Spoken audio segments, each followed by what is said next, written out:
Hey everybody, welcome to the third episode of our podcast, Stepping Stones. Today we thought we would just have a general chit chat as it's a very special day in Ireland.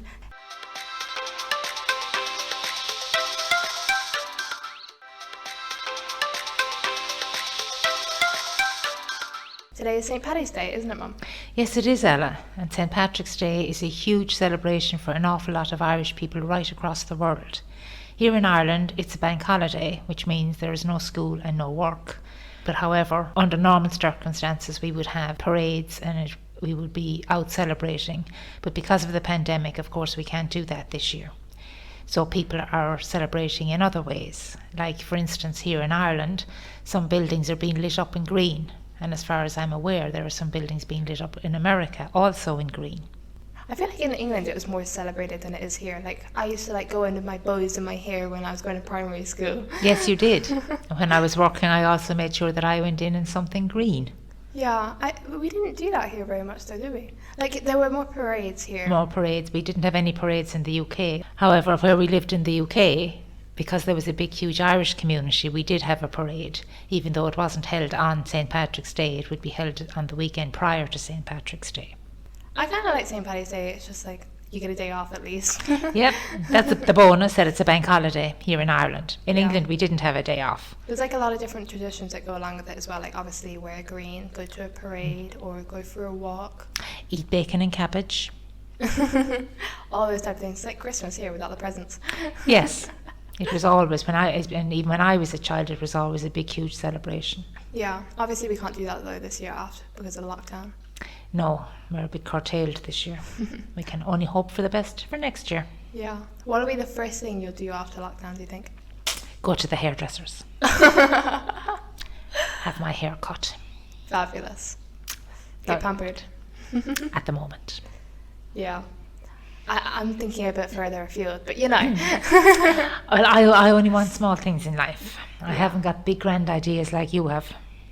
Well, probably the first thing I do after lockdown is probably go to the Southampton boat show. Yes, you were mentioning that the other day. You weren't too how keen. You'd quite like to go to it. Yeah, you weren't too keen on that idea. No, because you have lost so much schooling already, and when you go back to school, it will be in September, and guess when the boat show is on? September, just after you've gone back to school. Yeah, but sure, it's only going to be for a week anyway. No, you are not taking a week off school to go to a boat show. Still got a bit of convincing to do there. But well, we shall not be moved. What do you mean we? I. I'm pretty sure Dad's fairly moved. I'm sure he is. But Dad won't be the one having to go with you, will he? I think he's going to take a week off. That's what he said. Is that what he said? Yeah. Okay, then. I'll have to verify that later on. Yeah, but that's obviously if COVID goes to plan. And obviously that's going to probably take a bit longer now because the AstraZeneca vaccine's been suspended in Ireland.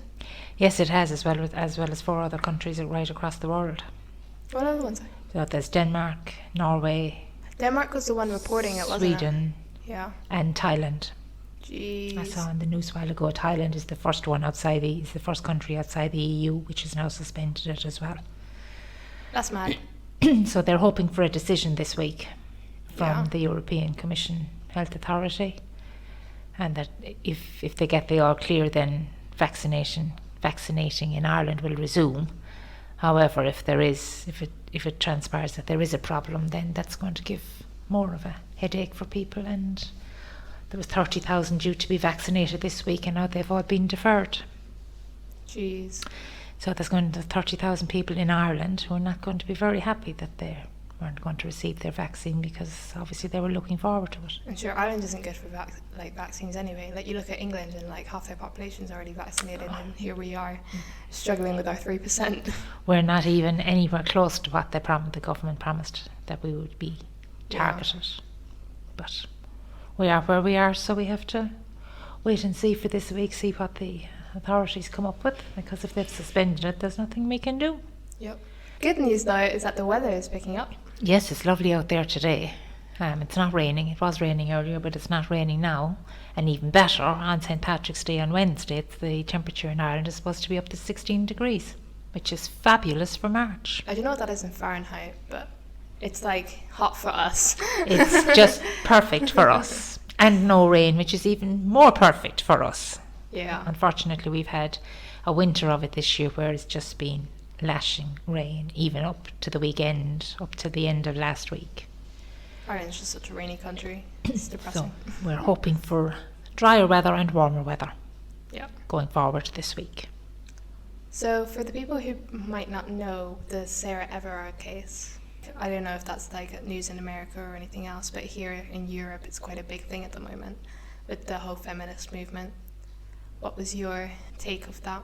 I think that obviously I feel so sorry for the girl herself and for her family.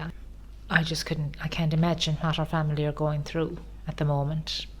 I think the vigil for her on Saturday, I think there were two sides to every story. Yes, the organisers wanted to go ahead with this and then they cancelled it, but obviously some people still turned up on Saturday and then had altercations with the police. Do you think they were right? I can see both sides. I think the police were there trying to do a job. Yeah.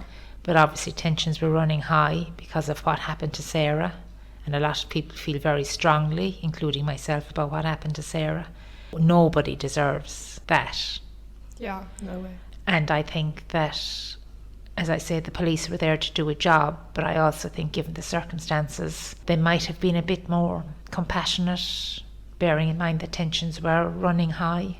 They seem to be arresting people left, right and centre as well. Yeah, and shoving people, as we saw on the television, just pushing women, because it was all women or mostly women that were there. So I think perhaps things could have been handled differently, but having said that, I wasn't there, so I don't know what they were facing away from the cameras. It's all very well people coming along and photographing on their mobile phones, but they can also be selective about what they were actually filming. What I did appreciate and what I thought was lovely of her was to see the Duchess of Cambridge. Oh yeah, I saw that too. Turning up on Saturday with her bunch of daffodils, paying her respects. And I thought, with the royal family, and they'd had such a bad week last week, particularly Kate, I think it was lovely of her to turn out on a Saturday afternoon to pay her respects to this woman whose life was cut short. Yeah. So I have a lot of respect for her because of that. And I think that's an example to all of us. So yeah, I fully support that. I thought that was a lovely gesture. Have you ever had any kind of experience like that? I did. I actually lived in London for 3 years. And when we first went to London, we lived in the East End of London. But I was actually working in West London. And one evening, winter time, I left work. I was late leaving and I got on the tube. And as I was walking up, I had about a 10-minute walk from where I worked to the tube station. I was walking along and then I thought, I got the feeling that somebody was following me. And yes, there was. It was a man following me, and the tube station was down underground. So I had to get in a lift to go down underground. So I got on the lift and this man got on the same carriage as me. I had to go 17 stops to go from one side of London to the other. And I thought, 17 stops, nobody goes. There was hardly anyone by the time, because I was at the end of the tube line. So by the time my 17 stops would be over, people would have got off. And bearing in mind this was 9:30 in the evening. But no, he was still on in my carriage, and I got off the tube and had to walk down. It wasn't a very nice area again. And I walked down to my own road, which was a 10-minute walk from the tube, and came to the gate and ran indoors. My heart was pounding, I was sweating, I was like, oh my God, and ran in. My husband was inside and he said, what's going on? And I said, what had happened? I said, I've been followed from work. So he said, have you? Yeah. And he went out straight away, but the man was gone. So I think I was very lucky that nothing happened to me that evening, but it certainly made me more wary about leaving work late and travelling that distance on my own. Yeah. What age were you then? Thankfully, I was 23. Wow. So, but you kind of... And that must have been when you first moved to the UK as well. Yeah, it was within 3 months of moving to the UK. Wow. So it was an experience I'll never forget. Yeah. And I was very careful after that that if I was working late, I'd ask my husband to come and meet me at the tube station or meet me at work, and we That's and so we come hard home that together. even has to happen though, like, you know. It is, because it gives you a heightened sense of awareness. Yeah. It's like with Sarah, I'm sure when she left her friends that night to walk through Clapham Common just to go home, She never expected. she never expected to end up dead. I mean, why would you? You know, I'm leaving my friend, thanks ever so much, I've had a lovely evening and a chat, I'll see you soon. Even worse that like the person who even did that was actually the police It was the officer policeman, who's meant to somebody be you protecting trust. the public. Yeah. So, but that was my experience anyway, of being followed home one evening, and I suppose it makes you like look at everybody differently, because you're looking, are you on the level, you know, even if somebody's only asking you for directions, you're kind of, I'd be looking at them going, I don't know about this. Yeah. I think it's just that like men are being targeted at the moment because like the stats that are coming out, like the 97% of women, like that's so high that like they've been harassed by men, that you're like, that's not right, you know. It's not, but It's then too some many people men. take it to the extreme as well. Yeah, true. A man just looked at him or smiled at him or whatever, oh well, he's harassing me. Yeah. So it's trying to strike a happy balance. And there are some people who like don't even mean that as their intention or whatever, but like someone could take it the wrong way The or wrong way, whatever. yeah. We also heard about on holiday in Niagara Falls. What actually happened? Because I got like the gist of the story, but I was obviously like a lot younger, so you didn't tell me the whole story. Yeah, we were in Niagara Falls with my sister-in-law and her husband. We just went to see the falls and we spent a few days there, but my sister-in-law is great for walking and hiking. So she said to us one morning that she wanted to go off and go for a long walk or go for a hike, and then she would meet us in the evening for dinner. We had breakfast together, and then she went off doing what she was doing and we did what we were doing. We were in Niagara Falls and we had to drive around and that. But anyway, that evening she was supposed to be back for dinner and she didn't turn up for dinner. So her husband was trying to ring her and couldn't get her, and he thought, oh well, she's either hiking in a place where there's no signal, or, you know, she often does this, she'll go off and you can't get hold of her, but she'll turn up eventually. But so anyway, we went and had dinner and came back, and my sister-in-law still hadn't phoned her husband or hadn't phoned any of us, or still wasn't back. Ella and myself went off to bed, and the following morning her husband came to the bedroom door, and I said, oh, where's my sister-in-law? So he said, oh, she's still in bed, she's asleep, I'm going to leave her there for a while. I said, is she all right then? He said, oh, she had a bit of a fright last night. He said she was walking back through a park. A man was following her driving a car. She crossed to the other side of the road, and now where she was walking through this park, there was no houses, it was late. What had actually happened to her was she lost track of time, and she didn't realise that it was as late as it was. When she turned to come back then, this car followed her for a long time, and then she thought she cut through this park to get back into Niagara Falls itself, into the town, and this car cut across the road in front of her when she tried to cross the road, and she started to walk a bit quicker then, and then run. And now she's a great runner and she has speed, so she just ran, and luckily she came out then onto a main road and then made it back, and then went into my brother-in-law and told him what had happened to her. But she was pretty shaken up because she had no idea who this man was or where he was or what he wanted. So yeah, she had that experience in Niagara Falls, which wasn't very pleasant. Yeah. And I always feel like there's always that thing that like you do all these things to try and prevent stuff happening, and it just never like it's gonna happen anyway. It's going to happen anyway. There's only so much you can do, and so many precautions you can take, but you still have to live. Yeah, like when I'm walking from school to like dad's work or whatever, I'll be walking on the left hand side of the road where the lights are, because on the right it's dark, and like I'll be having my hockey stick in my hand instead of in my bag, just in case. Yeah. Just little things like that And you you don't never even know. think about. Yeah.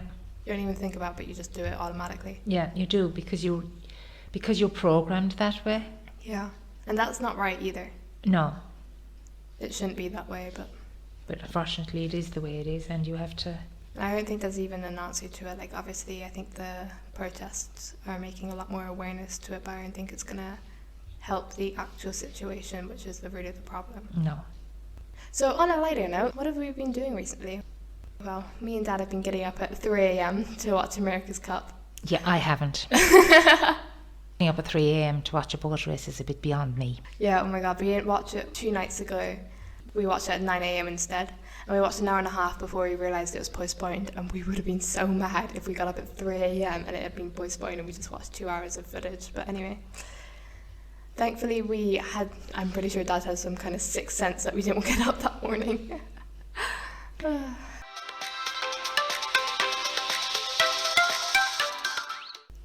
Do you have any shows or movies that you'd recommend? Because I'm sure people are binge watching Netflix at the moment with lockdown. No, I watched a movie last night, Miss Congeniality 2. I thoroughly enjoyed it. Now, it wouldn't be everybody's cup What's of it tea. about? It's about the FBI agent. Oh, yeah. That was actually really funny. And it was funny. It's getting a, how should I say, it's telling a story, but it's also funny, and it gave me a laugh. Yeah. And I think in these times and these days, I think everybody needs a laugh. Yeah, definitely. I lost myself in the moment of it, which was good.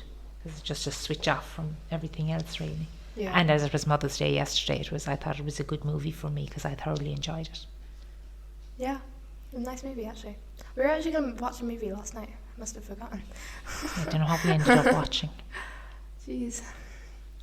Also, only like half an hour ago did the Pope's statement come out. What did you think of that? Yeah, that same-sex marriages wouldn't be blessed by the Yeah. Catholic Church. Do you think he's right? Me personally, no. I don't care whether you're in a heterosexual relationship or you're in a same-sex marriage relationship. I think any relationship you're in is still a relationship, and it still forms part of who you are. Yeah. And I don't think that the Pope or the Catholic Church has any right to tell any couple, Yeah. oh, we're not going to bless you because the church doesn't bless sinners. I'm sorry. And the fact that it's sinners as well. I think the Catholic Church hasn't moved on one bit.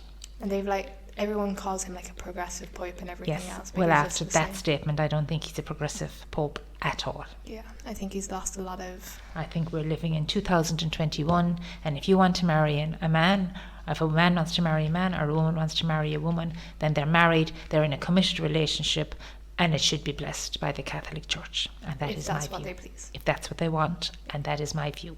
Yeah. So, I also don't think it's his right to be able to say anything like that. no, I don't. If he doesn't support it, he should accept it. He should accept it. And it's all about accepting. We're living in extraordinary times. Which of us would have seen the conditions that we're living in at the moment with lockdown across the world and everything else?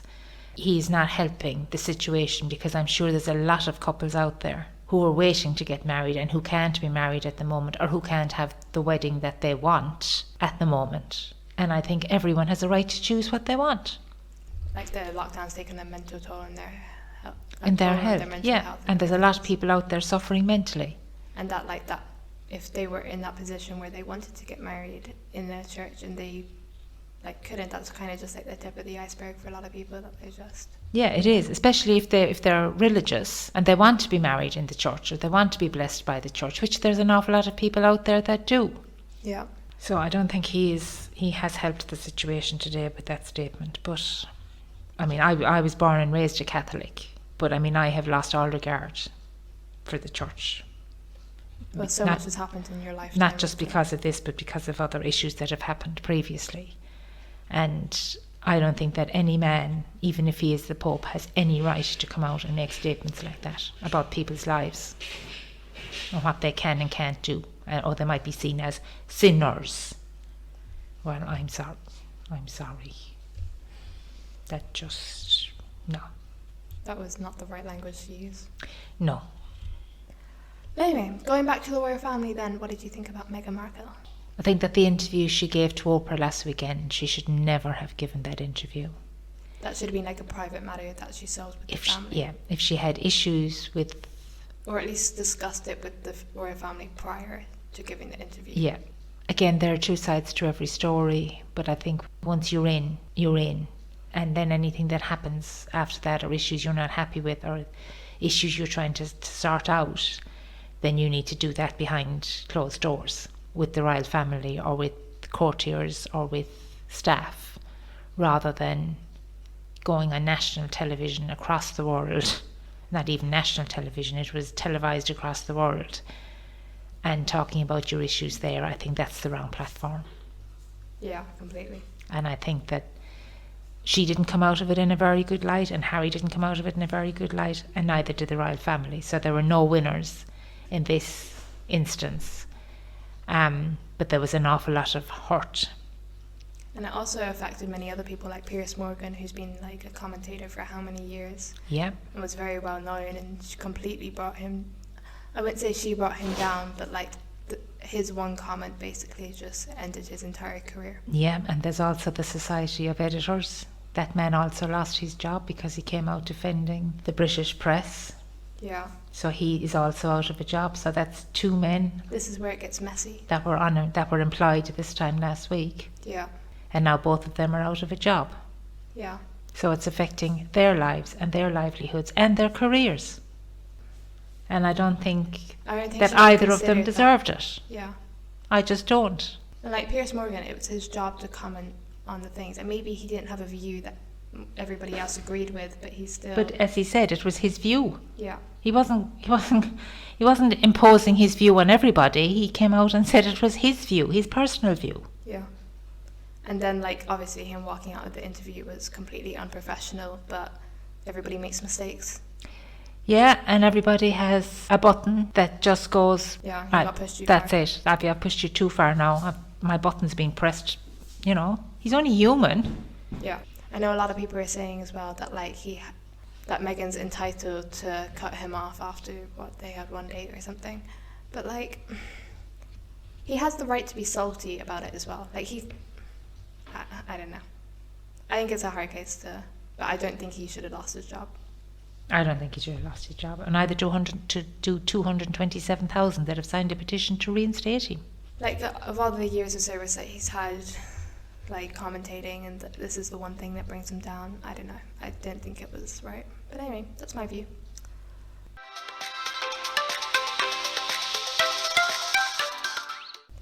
Alright, so thank you so much, guys, for listening. If you could drop a review on any of the platforms you're listening on so that other people can find our semi-decent episodes. And yeah, if you could subscribe or follow so that you can get updated on new episodes, that would be amazing as well. Thank you so much for listening, and we will see you next week. Bye! Bye!